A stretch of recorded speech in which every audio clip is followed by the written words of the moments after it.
विक्रम और बेताल रहस्यमयी कहानी भाग 5वां बेताल। सोमप्रभा की कथा। शिंशपा वृक्ष से विक्रम ने पहले की भांति ही बेताल को नीचे उतारा और उसे कंधे पर लादकर चुपचाप आगे बढ़ चला। कुछ आगे चलने पर बेताल ने फिर मौन भंग किया। वह बोला, राजन, तुम एक कष्टकर कार्य में लगे हुए हो, जिससे मुझे तुम अत्यंत प्रिय हो गए हो। अतः रास्ते में तुम्हारे श्रम को भुलाने के लिए तुम्हें मैं ये कहानी सुनाता हूँ। बहुत पहले उज्जैनी में हरिस्वामी नाम का एक गुणी ब्राह्मण रहता था। वह राजा पुष्यसेन का प्रिय सेवक एवं मंत्री था। उस गृहस्थ ब्राह्मण की पत्नी भी उसी के अनुरूप थी। हरिस्वामी की 2 संतानें थीं। बड़ा देवस्वामी नाम का एक पुत्र और छोटी एक कन्या, जिसका नाम सोमप्रभा था। सोमप्रभा बहुत ही सुंदर थी और अपने रूप लावण्य के लिए प्रसिद्ध थी। जब सोमप्रभा के विवाह का समय आया तो उसने अपने पिता से कहा, पिताश्री, यदि आप मेरा विवाह करने के इच्छुक हैं तो किसी वीर, ज्ञानी अथवा अलौकिक विद्याएं जानने वाले के साथ करें, अन्यथा मैं किसी और से विवाह नहीं करूंगी। ये सुनकर हरिस्वामी उसके लिए उसकी रुचि का वर ढूंढने के लिए चिंतित रहने लगे। उसी समय राजा ने हरिस्वामी को अपना दूत बनाकर दक्षिण देश के एक राजा के साथ संधि करने के लिए भेजा, क्योंकि वह राजा युद्ध करने के लिए तैयार हो रहा था। जब उसने वहां जाकर अपना कार्य संपन्न कर लिया, तब उसके पास एक श्रेष्ठ ब्राह्मण आया। उसने हरिस्वामी की कन्या के रूप लावण्य की बात सुन रखी थी। उसने अपने लिए उसकी कन्या की मांग की। हरिस्वामी ने कहा, मेरी कन्या पति के रूप में या तो अलौकिक विद्याएं जानने वाले को या ज्ञानी अथवा वीर व्यक्ति को ही स्वीकार करेगी, अन्य किसी को नहीं। अतः आप बतलाएं कि आप इनमें से कौन हैं। इस पर उस ब्राह्मण ने कहा, हे ब्राह्मण श्रेष्ठ, मैं अलौकिक विद्याओं का ज्ञाता हूँ।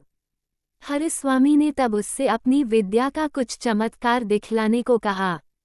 उस ब्राह्मण ने अपनी विद्या के प्रभाव से तत्काल एक आकाशगामी रथ तैयार कर दिया। फिर उस ब्राह्मण ने हरिस्वामी को अपने उस मायावी रथ में बैठाया और उसे स्वर्ग आदि लोक दिखला लाया। इसके बाद संतुष्ट हुए हरिस्वामी को वह दक्षिण देश के राजा की उस सेना के पास लौटा लाया, जहां वह अपने काम से आया था। तब हरिस्वामी ने उस अलौकिक विद्याएं जानने वाले पुरुष के साथ अपनी कन्या ब्याहने का वचन दिया एवं 7वें दिन विवाह की तिथि निश्चित कर दी। उसी समय उज्जैनी में एक दूसरे ब्राह्मण ने हरिस्वामी के पुत्र देवस्वामी के पास आकर उसकी बहन से विवाह करने की याचना की। देवस्वामी ने जब उसे अपनी बहन की शर्तें बताई तो वह ब्राह्मण अपनी विद्या का कौशल दिखाने को तत्पर हो गया और उसने अपने अस्त्र शस्त्रों के कौशल का प्रदर्शन किया। ये देख देवस्वामी ने उसी के साथ अपनी बहन का विवाह करने का निश्चय कर लिया। अपनी माता की अनुपस्थिति में उसने भी ज्योतिषियों के कथनानुसार 7वें दिन ही विवाह का निश्चय कर लिया।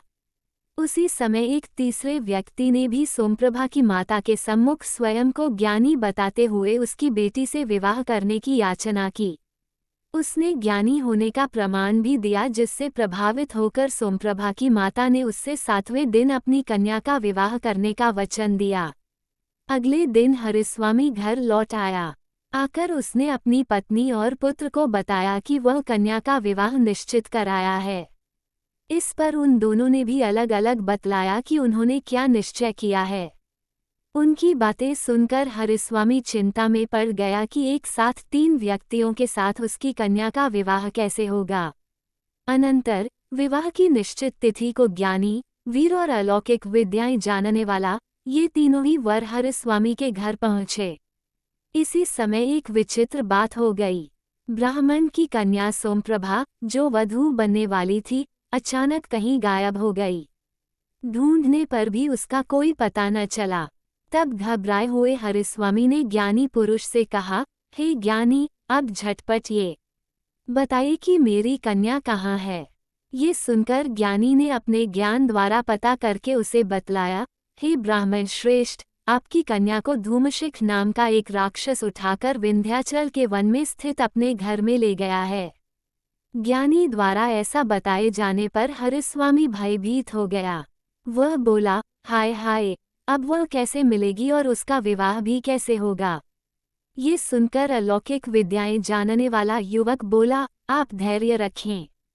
ज्ञानी के कथनानुसार वह कहाँ ले जाई गई है, मैं अभी आपको वहां ले चलता हूँ। ये कह क्षण भर में ही उसने सभी अस्त्रों से सजा एक आकाशगामी यान बनाया और उस पर हरिस्वामी, ज्ञानी तथा वीर को चढ़ाकर उन्हें विंध्याचल के उस वन में ले गया जहां ज्ञानी ने राक्षस का भवन बताया था। ये वृतांत जानकर राक्षस क्रोधित हो गया और वह गर्जना करता हुआ बाहर निकल आया। तब हरिस्वामी के कहने पर वह वीर पुरुष आगे बढ़कर उस राक्षस से लड़ने लगा। तरह तरह के अस्त्रों से लड़ने वाले उन दोनों, मनुष्य और राक्षस, का युद्ध बड़ा आश्चर्यजनक हुआ। अपनी भार्या के लिए जिस तरह राम रावण से लड़े थे, वैसे ही ये दोनों भी लड़ने लगे। कुछ ही देर में उस वीर ने एक अर्धचंद्राकार बाण से युद्ध में मतवाले उस राक्षस का मस्तक काट गिराया। राक्षस के मारे जाने पर वे सभी अलौकिक विद्याएं जानने वाले ब्राह्मण के रथ से वापस लौट पड़े। हरिस्वामी के घर पहुंचकर विवाह का समय आने पर उस ज्ञानी, वीर एवं अलौकिक विद्याएं जानने वाले के बीच झगड़ा पैदा हो गया। ज्ञानी ने कहा, यदि मैं न जानता कि सोमप्रभा कहाँ छिपा कर रखी गई है तो उसका पता कैसे चल पाता, इसलिए उसका विवाह मेरे साथ ही होना चाहिए।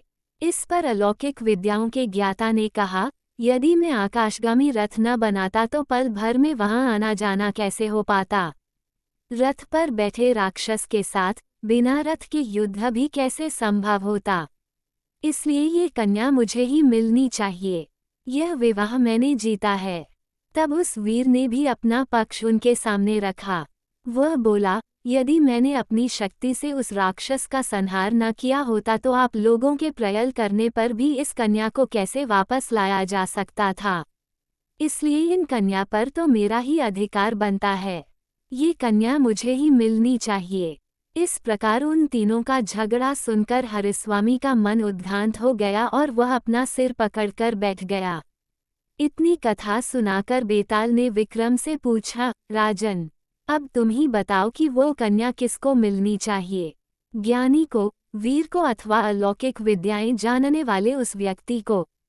सब कुछ जानते हुए भी यदि तुम इसका उत्तर नहीं दोगे तो तुम्हारा सिर फटकर कई टुकड़ों में बंट जाएगा। बेताल की यह कथा सुनकर अपना मौन तोड़ते हुए विक्रम बोला, बेताल, वह कन्या उस वीर को ही मिलनी चाहिए, क्योंकि उसी ने उद्यम करके अपने बाहुबल द्वारा उस राक्षस को युद्ध में मारा और उस कन्या को अर्जित किया था। विधाता ने ज्ञानी और अलौकिक विद्याएं जानने वाले को तो उसका काम करने के लिए माध्यम मात्र बनाया था। तुमने ठीक उत्तर दिया राजन। बेताल तत्काल बोल उठा, पर तुम अपनी शर्त भूल गए। तुमने मौन भंग किया और शर्त के अनुसार मैं फिर स्वतंत्र हो गया। ये कहकर बेताल राजा के कंधे से उतरकर वापस उसी शिंशपा वृक्ष की ओर उड़ गया। दोस्तों, आपको ये कहानी कैसी लगी, कमेंट करके जरूर बताएं। ऐसी और कहानी सुनने के लिए इसे लाइक, शेयर और सब्सक्राइब जरूर करिए। धन्यवाद।